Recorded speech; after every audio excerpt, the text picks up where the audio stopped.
Hello everyone and welcome back to our YouTube channel. My name is Amara. And my name is Gospel. Today we want to have another amazing conversation that I hope you all will find quite beneficial. Let me start by saying that marriage is beautiful. A lot of couples step into it with unrealistic expectation. And these expectations can lead to disappointment, it can lead to frustration, and in most instances, it can lead to conflict in the relationship. The truth is that no one comes into a marriage without an expectation, because you expect that your spouse will be there for you, you expect that they will love you, they will care for you, you expect that they will stand by you even when things are tough. So there's nothing wrong with coming in with expectations. After all, that's what marriage is about. It's about having someone who is going to love you and offer value, make your life meaningful, to improve your health and your well-being. But the problem now is when people come into this relationship with an expectation that is not rooted in reality. If you look at it from a practical standpoint, what you expect from this person is idealistic, and there is no way the person is able to provide that within the confines of marriage. One of those expectations is once I get married, my spouse would always make me happy. My spouse will be there to fulfill all my emotional needs, or at least most of my emotional needs. I hear this so often, and some people say it wasn't like what I imagined, because I expected this person to be with me, for me, and always with me every single time. I don't think that any human being has got the capacity to always make you feel happy, meet all of your emotional needs, always be on an emotional high with this person, come rain, come sun. This is the person I'm going to do life with, and everything's going to be just perfect. I think this is something that's hurt a lot of relationships, because if you come into marriage with that mentality, then that's definitely going to be challenging. That's very true, because no one has the capacity to make one happy all the time. In fact, we don't even have the capacity to make ourselves happy. Happiness for me is a perception. It's about how you see life. It's something that comes from within. How you see your life circumstances and events around you is what brings happiness. So if you see happiness as something you have to create yourself, you don't have to wait for someone to make you happy, for you to be happy. So it's like saying a single person is not going to be happy because the person is not married, because there's no one coming into his or her life to make her happy. No, happiness is from within. See life from a positive standpoint, and find things that keep you happy irrespective of your circumstance. Also, it's a lot of burden to put on the other person to make you happy all the time. Like you said, we don't even have the capacity to make ourselves happy all the time. If you put that burden on that other person, that's a lot to shoulder. And you have to come to terms with the fact that I am in a relationship with this person, but also be honest with yourself to say this person does not have the capacity to always make me happy, to always fulfill all of my emotional needs all the time. I also want to add that happiness is a function of external circumstances. It's not just about how you feel in your inside. For Christians, we have this mindset that we would rather have joy, because joy is what comes from our connection with God, with the Holy Spirit. Joy is what is consistent. Irrespective of our life circumstances, we find joy in our source, and God is our source. Some people come into marriage with this unrealistic expectation that love is going to feel like it all the time. You always have this excitement, you have this exhilarating mood because you're in love. This loving feeling of being with someone all the time. During courtship or when you're dating someone, there could be that feeling, the butterflies. You feel, oh, I always want to stay with this person, I want to talk to this person. You feel so happy. That feeling of it's just the two of you in this world. But I've been married for some time now, and I know for a fact that you can't really feel that excitement all the time. Their highs and their lows. Highs and the lows, just like you have seasons. I'm not saying that feeling is bad, but it's an unrealistic expectation, thinking that it's going to be constant, because the feeling comes, the feeling goes. Life happens. Sometimes you're faced with challenges where you need to stay strong, stay together and deal with those issues. In such occasions, you might not be feeling the highs of love. Yeah, because there are lows in any relationship, and acknowledging that there are seasons in any relationship, just like we have in life. There are summer times, you've got the spring times, you've got the autumn, and you also have got the winter. In the winter, it is cold, it is freezing, and everything seems dark and gloomy, right? However, there's always an expectation that we don't stay in that season all the time. And so it is in marriage. There are always seasons. There's something that will be there to try your relationship. And love, of course, it's an amazing thing, but we don't rely on those bursts of emotions and say that's enough to sustain us, because those bursts of emotion can always come when you feel a certain way. What if you're going through a season and you don't feel that way? What keeps you in that relationship? It's not just that burst of emotion, but the fact that I love this person and I have decided to stay committed to this person, come rain, come sun, come winter, come whatever season. I would always be by this person's side. I'm beaming with smile because I know for a fact that commitment is what keeps the two of you going. It is what has kept us going, irrespective of whatever we have faced in life. We face those things together and we stay together and we keep moving and we find a way to create those exciting feelings within the relationship. Absolutely. And let me say that going through seasons, going through challenges, it has a way of deepening your love for each other. I don't know, it's something one cannot really explain. You only need to experience it. If you decide, look, we're going to weather this storm together, it gives you a renewed and a deeper sense of meaning in your relationship. So it's not just about having all the good time and feeling on high. It's great to be there, but just bear in mind that just like any relationship, not just marriage, it has seasons. It has times when it's great and it has times when it may not be so great. But it's about staying connected and committed to each other, because your love would definitely be tried and tested. The question is, would you still be there when it's being tested? Another unrealistic expectation we really need to address is my spouse would always understand me. I don't have to communicate it. If my spouse really loves me, they should understand and know what I feel, what I think, what I want at any given point in time. I hear this all the time. But if they really love me, they should know. They should know this is what I don't like. They should know this is what I like.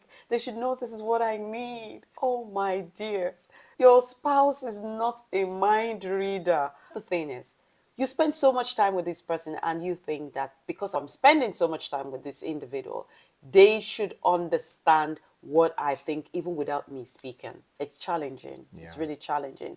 And that's why there are difficulties in relationship, especially as it has to do with communication. Because people expect they should know. They won't just know if you don't tell them. So you have to speak, you have to communicate, you have to tell them, this is how I'm feeling, this is what I don't like, this is what I like, this is what I don't appreciate. And you have to communicate in a way that they understand. I know sometimes when we're going through a conflict situation in our relationship, communication can be lost, communication can be misconstrued because you're not communicating in the right way.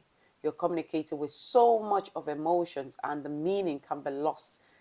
It's challenging, but it comes with a lot of practice, isn't it? It is what you have just said. Effective communication is critical. Sometimes people feel or come into marriage with this expectation that I'm feeling lonely, I'm emotional, life is happening to me, and my spouse is able to deal with my loneliness. Some people come into marriage with that mindset. You talked about communication, effective communication. Perfect and good. But what happens where someone comes into marriage with the mind that I've been feeling lonely, I need someone to make me fulfilled, and you expect your spouse to be that person? Wow. That is really difficult. I also say to singles, and I also say this to married couples, that your relationship is a product of who you are. Yeah. So if you're a lonely person, you're going to create a lonely relationship. Loneliness is a subjective concept. You can be surrounded with so many people and you still feel lonely Lonely. because there is a searching and a quest in every heart that other people cannot feel. Yeah. That space is just for God to feel, and Yeah. you can't use another person to feel it. Human connection and interaction. Exactly. I'm not saying human beings are It's not great. important. They are super important, but you must come to the point where you are your own company. If people are Yeah. not there, you can True. find happiness, you can find fulfillment in yourself. So if you have issues with loneliness, you have to deal with that and don't expect marriage to solve it. That problem. Yeah. Because what happens is when you come into marriage, that baggage is going to create a dysfunctional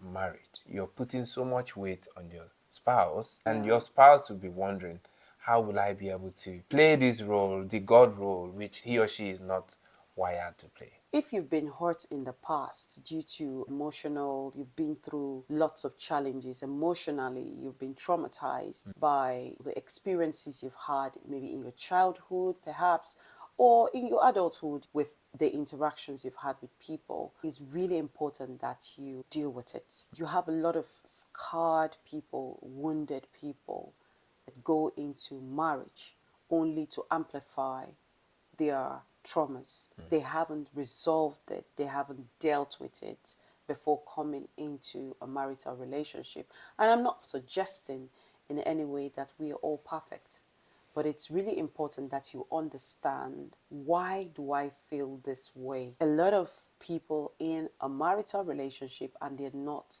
self-aware.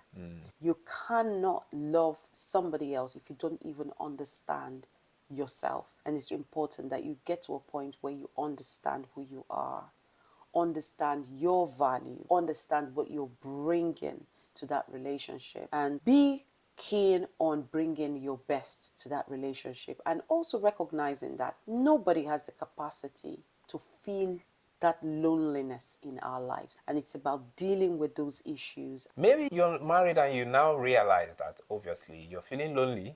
You thought marriage would deal with your loneliness, and now we are saying that's not the solution. Or you're married to someone who is in that state and you've been trying to help and it's not working. This is where communication also comes in. You guys should sit down and have a chat, understand the root cause of your emotional emptiness or feeling, and find the best way to deal with that. It could be to connect with people who have the expertise to handle such issues. You might need counseling, you might need therapists, you might also find other strategies that will be effective for you. But the key thing is you have to take a step towards becoming fulfilled, becoming whole, because a whole person is able to give 100%. But if you're empty, you can't give from an empty space. If your spouse is also going through that journey because they've been hurt in the past, you have to also be patient with them. You have to grant them grace to go through their journey and be healed. And when it's time for you to be of support, don't give up on them. That's what love is. Commitment to stay and to be the best for that individual. Another expectation that people come into marriage with is that we will never have any serious conflict. What do you have to say about that I one? think sometimes the image people give, maybe on social media, like sometimes people post pictures of them smiling and laughing. We are always showing our best parents, our Yeah. best self. And people assume because these people, just like we are doing this video now, you can assume we don't have any issues. No, it's not how it happens. As long as two people who see life from maybe from one standpoint, but they have their differences. They are not from the same parents, even if they are from the same background. You are an entity, an individual who has a mind of your own. As long as that's the case, there will always be point of conflict. Absolutely. And the key thing about conflict is not to divide you, is to go through that conflict and have a strategy for resolving it. So true. So that whatever is the problem does not create a lasting problem in the marriage. Rather, it becomes a springboard for you to develop better, Yeah, become more mature. As you deal absolutely. with those issues, you now find a way to be flexible enough to agree. You disagree, but you still have a way to agree. Absolutely. I'll say we are not both cut from the same cloth. And even if you're cut from the same cloth, you don't have the same patterns. I always like to use analogies to describe things. So you might be from the same piece, but you don't have. Think about people who are like born twins. They have different perspectives, they have different ways of thinking. And two individuals that come into a marital relationship, they've got their own background, experiences, their network, their connections, everything's all different. When you come in, it's always challenging because you don't always see things from the same perspective. Conflict, I say, is a good thing. It's not bad. So don't look at conflict, and it's about perception. How do you view conflict? Because if you view conflict as something that is damaging, you can disagree with somebody respectfully because we don't have the same perspective. I don't have the same perspective as gospel, and gospel doesn't have the same perspective as me. And there are times when we've disagreed. So one of the things that we want to put out there is that in marriage, just like any other relationship, think about your relationship with your siblings, your relationship with your parents, there will always be conflicts. The question is, how do you resolve those conflicts? So, recognizing that and embracing the fact that in this marital relationship, there's bound to be conflict, but we must deal with it. We Yeah. must stick it through. The problem with coming with that unrealistic expectation is that when conflict happens, people tend to run. Flight mode. They quit the relationship. It's not worth it. It's not what I expected. But if you have a mindset that whatever happens, we are mature enough to deal with it. Another unrealistic expectation that we see out there is a good marriage will happen naturally. If we love each other, everything will fall into place effortlessly. We would just be in love and everything would just be fine. Everything would just be perfect. And sometimes people come with this whole and they lived happily ever after fairy tale sort of mentality. Oh my goodness, the movie world. It's great to have that expectation that your marriage definitely is going to work. But when you come with that, I don't need to put in any effort, it's just going to work. No. I have not seen any marriage that's working without the parties involved putting in some work. Marriage is work. Successful marriages work. The challenge is when you come in with the mind that I've done enough, I have prayed enough, I leave it on to God, I leave it on to my spouse. For the fact that we are in love and we are together, everything is going to work out. It doesn't work that way. So true. There are basic things you must do. I'm trying to say here that you have to learn your spouse, learn what makes your marriage work. Yeah. Your spouse that you married 1 year ago, 5 years ago, 15 years ago will not remain the same. Yeah. People keep evolving. So you need to keep learning them, keep doing the right things to ensure that your marriage works. Marriage, beautiful marriage, is a product of intentionality. Yeah. You can't leave it to chance. Absolutely. And this is why it is important that people in a marital relationship grow together because you can't afford to plateau or stagnate and the other person keeps going. That in itself causes a disconnect. You can't just sit around and just expect that your marriage is just going to fall into place. We have to learn. We have to unlearn because don't forget there are things that we've come into that relationship that may not serve the purpose in that relationship. The question is, who am I? What do I need to drop? What do I need to pick up? Who is this person? Who, like you said, who was he 1 year ago or she 1 year ago? What are they like now? How have the connections that we forged in our marital relationship with others shaping our relationship? Because it's really important. Those things impact the career path that we've chosen. How is that impacting on us? Remember that we got married, right?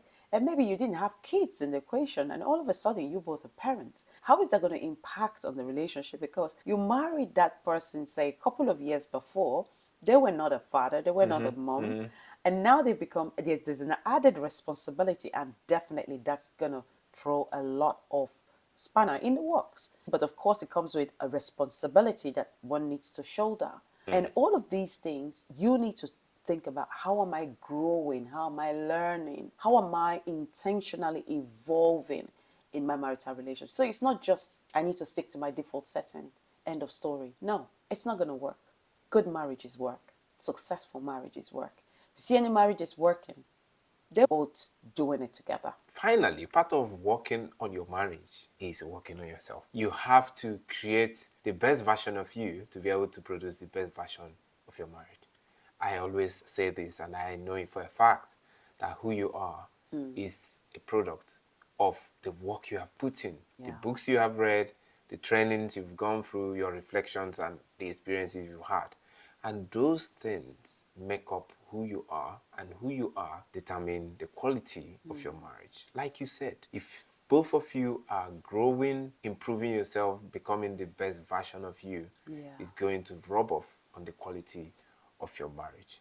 Keep working on your marriage. Don't leave it to chance. Developing yourself and not carrying your spouse along, because you guys need to grow together. Otherwise, you grow apart. Like you said, quality marriage takes work. And part of the work is to declutter your mind from those unrealistic expectations you expect from your spouse or you expect from the marriage. Have a realistic point of view, objective perspective to what you need to do in your marriage and what value your spouse will bring into your life.